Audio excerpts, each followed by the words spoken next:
Salut à tous, j'espère que vous allez bien aujourd'hui, c'est la FAQ les amis. Après la victoire du Barça hier contre qui on a joué, Osasuna, ouais, c'est vrai. Et la possible défaite, qui sait, qu'est-ce qui va se passer ce soir pour le Real Madrid. Peut-être que le Barça sera champion ce soir, avant même d'affronter le Real le week-end prochain. Mais en tout cas aujourd'hui c'est la FAQ, donc on y va, c'est parti.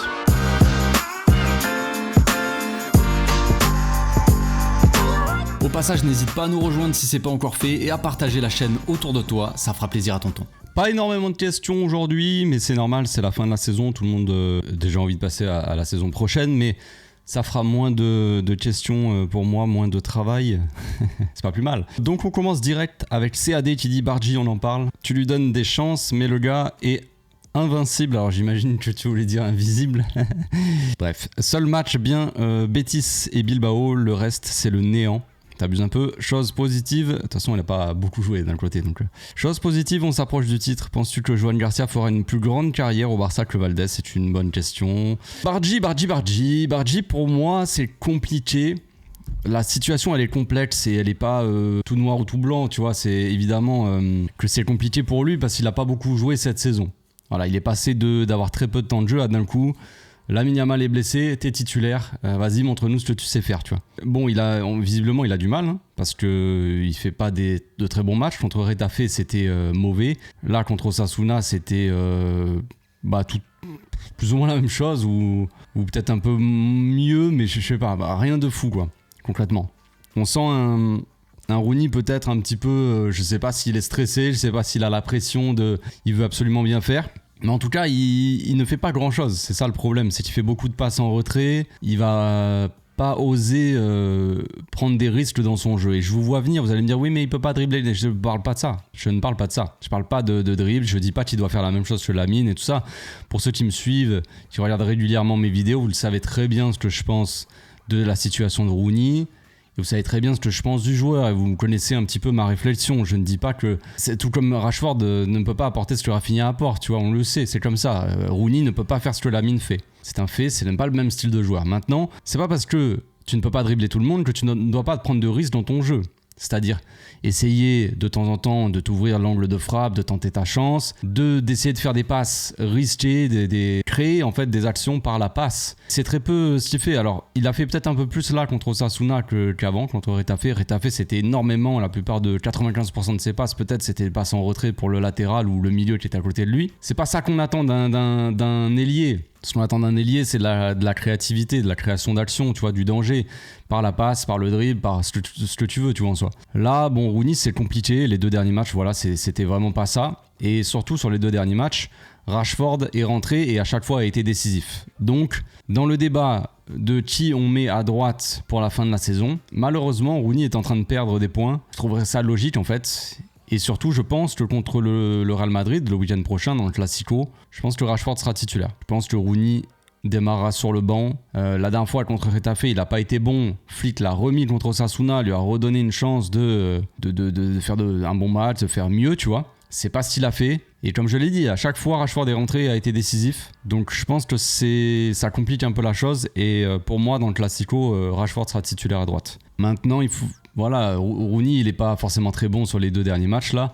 Mais comme je l'ai dit, il faut prendre le contexte en compte, le fait qu'il est soit en manque de rythme, en manque de confiance, tout ça. Et voilà, disons que ça n'aide pas. Mais même avec ça, pour moi, il doit faire mieux que ce qu'il fait. Ça, c'est clair. Concernant Joan Garcia, est-ce qu'il fera mieux que Valdés? C'est compliqué. Individuellement parlant, peut-être que oui. Qui sait? Faut voir. Mais Valdés, il a joué pendant une grande période. C'est-à-dire qu'il a démarré évidemment assez jeune quand même, assez tôt. Alors, je sais plus exactement à quel âge, mais bon, avant qu'il y ait Guardiola, tout ça. Mais il a connu la période quand même Rijkaard. Donc avant, une période quand même où il y a eu un peu de gloire, on va dire, même si ça n'a pas énormément duré. Mais après, il a été là pendant toute la période de Guardiola. Ce qui a été quand même une grande période, tout ça. Donc en gros, il y avait une grande équipe aussi avec lui. Il n'y avait pas juste Valdés, il n'y avait pas juste 2-3 joueurs dans l'équipe. Il y avait des Xavi, des Iniesta, des Busquets, des Yaya Touré, des Messi, des Henry, des Eto'o, des Ronaldinho aussi pendant qu'il jouait, des David Villa. En défense, Piqué, Alves, Abidal, Puyol, Marquez. Voilà, c'est du très haut niveau. Mascherano, tout ça. Donc Valdés, il a eu l'avantage d'être dans une période où il y avait une équipe quand même assez folle, avec un projet qui fonctionnait vraiment très bien. Joan Garcia, il vient d'arriver, le projet est pas dégueu, mais on n'en est pas au niveau d'avant, quoi, disons.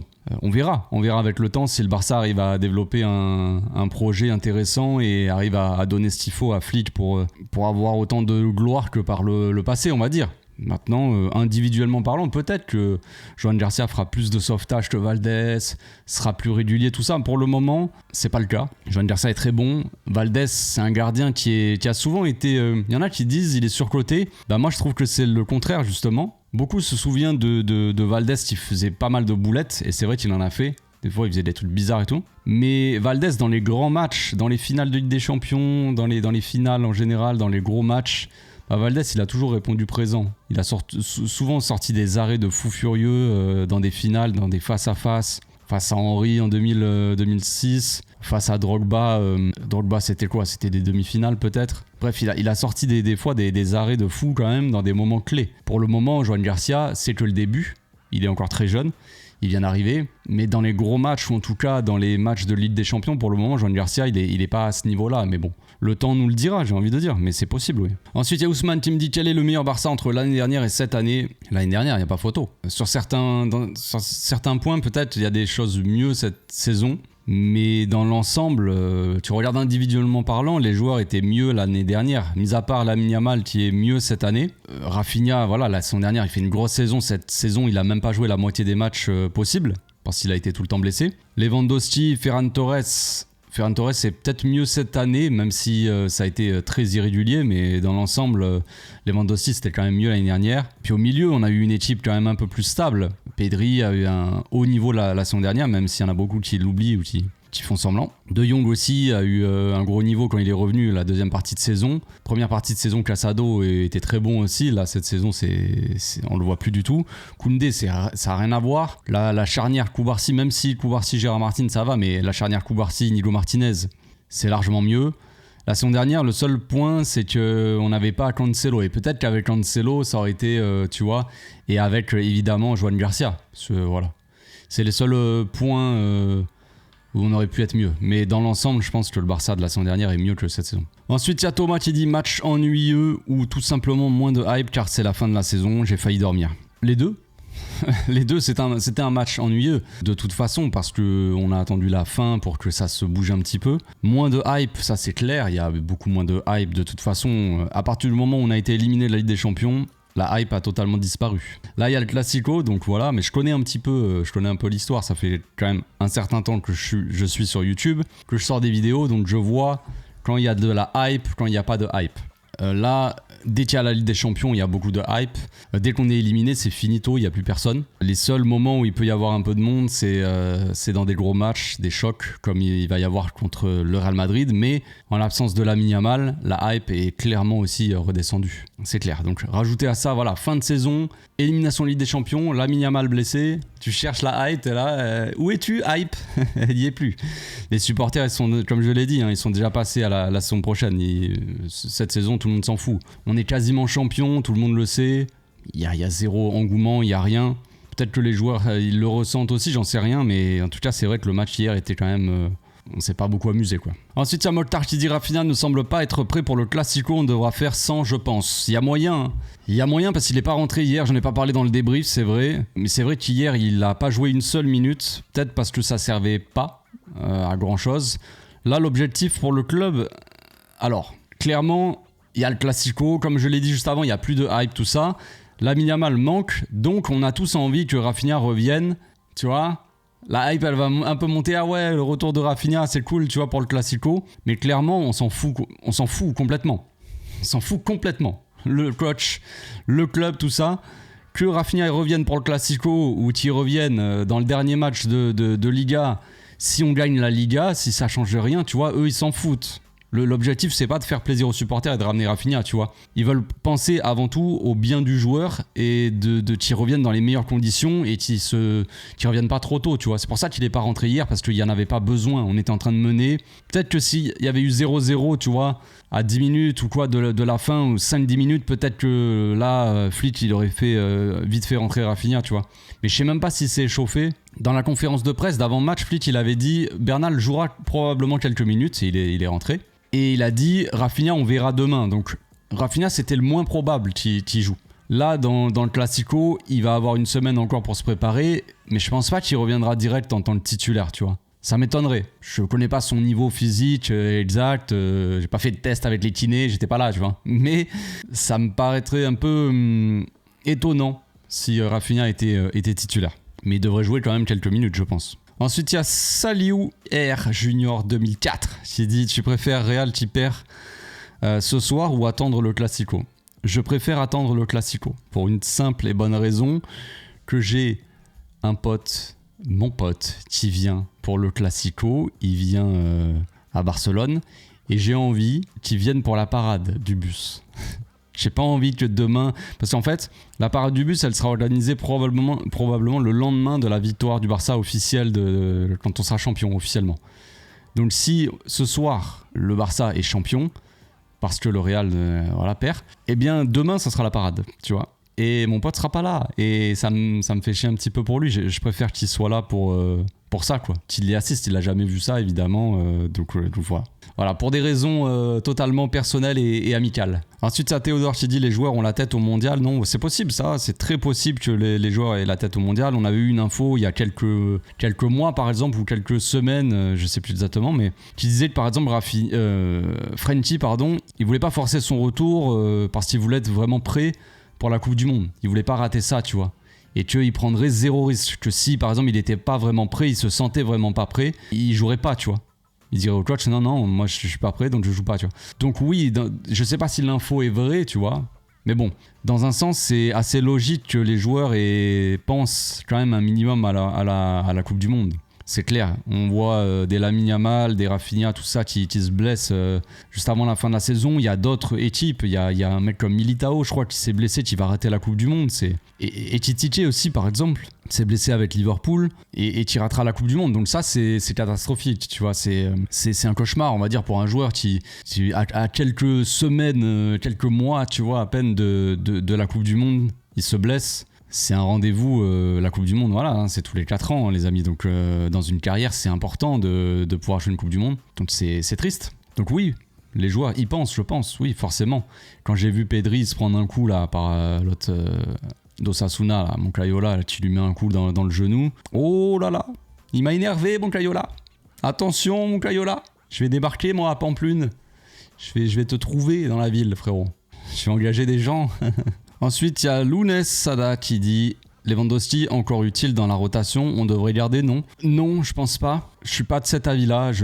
Enfin, en vrai de vrai, ça serait quand même pas cohérent pour moi de dire qu'on devrait garder Robert, alors que ça fait des années, oui, que Robert, pour moi, n'a plus vraiment le niveau de l'exigence que demande le Barça, quoi. En tout cas, pas le niveau d'un titulaire, ça c'est clair. Et pour moi, ça sert à rien de garder un joueur comme Robert sur le banc. Oui, il y a l'expérience du joueur, tout ça, mais il y a le salaire aussi qui va avec. Et si Robert s'en va, que tu gardes un mec comme Ferran Torres sur le banc, qui en sortie de banc peut être un joueur assez intéressant, et que sur le terrain, quoi, titulaire, je veux dire, t'as un top attaquant, dans cette optique-là, tu vois, je me dis ça sert à rien de garder Robert, tu vois. Oui, Robert pourra apporter encore, il l'a montré hier, hein. Attention, c'est pas, je dis pas le contraire, mais on doit aussi avancer. Tu peux pas prolonger encore une fois Robert, il a 90 ans, au bout d'un moment, faut... J'ai rien contre lui, on a quasiment le même âge, frérot, mais moi je joue pas au foot professionnel. Donc il faut lâcher l'affaire au bout d'un moment.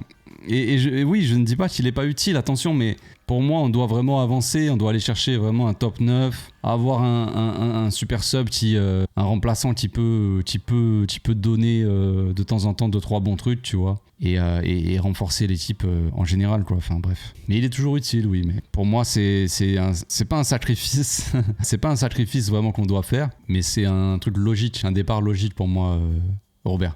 On tourne la page, quoi, on avance. Ensuite, il y a Temetani qui dit feras-tu un conseil de classe de l'équipe en fin de saison, notes, appréciation, etc. Ouais, faut que je pense à le faire, parce que généralement je le fais à la mi-saison, je le fais pendant les fêtes, tout ça, et c'est vrai que des fois je zappe un peu de le faire à la fin de la saison. Oui, je prendrai le temps de faire un conseil de classe, évidemment. Le classique. Ensuite, il y a Suo qui dit Rashford montre vraiment sur ses derniers matchs qu'il mérite d'être la doublure de Yamal.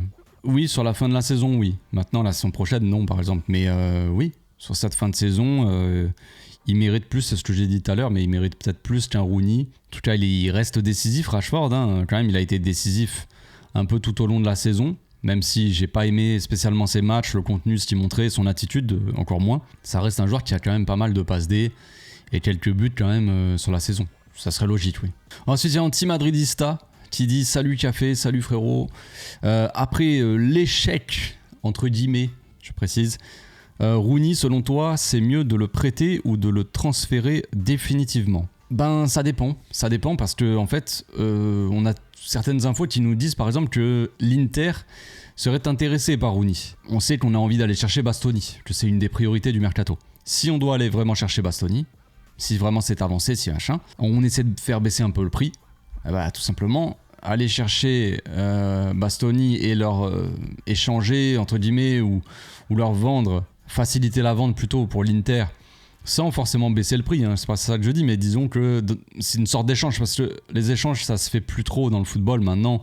On achète un joueur et eux ils nous l'achètent, tu vois, mais c'est comme si c'était un échange, mais on achète le prix qu'ils veulent pour Bastoni, ils achètent le prix qu'on veut pour Rooney, tu vois. Et dans ce sens-là, donc, ça pourrait faciliter la négociation peut-être ou le transfert de Bastoni. Dans ce cas-là, j'aurais tendance à dire que si on n'en a pas besoin, si on ne l'utilise pas, parce que concrètement, moi, si je pouvais choisir vraiment dans un monde idéal, j'aimerais bien garder Rooney en doublure, le faire un peu plus jouer, essayer de faire quelque chose avec lui.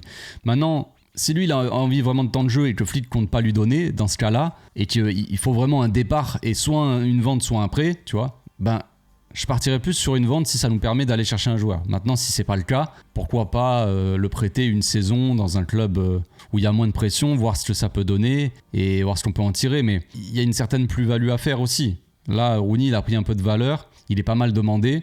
Faudra peut-être en profiter, tu vois. Si vraiment on compte pas le faire jouer, si on compte pas sur lui en soi, tu vois. Faudrait peut-être... parce que si tu le gardes trop longtemps, que tu le fais pas jouer, que sa cote elle baisse, après il y a plus personne qui le veut, ça devient compliqué, tu vois. Ensuite, il y a Babsni qui dit Gavi aussi, trop de fautes bêtes. J'imagine que tu fais référence à sa faute où il prend le carton. Alors, ce qu'il faut savoir, c'est que Gavi a fait une seule faute hier. Il a fait une seule faute et il a pris un carton. Je pense que son tacle, il fait pas exprès. J'ai l'impression qu'il va pour mettre de l'engagement.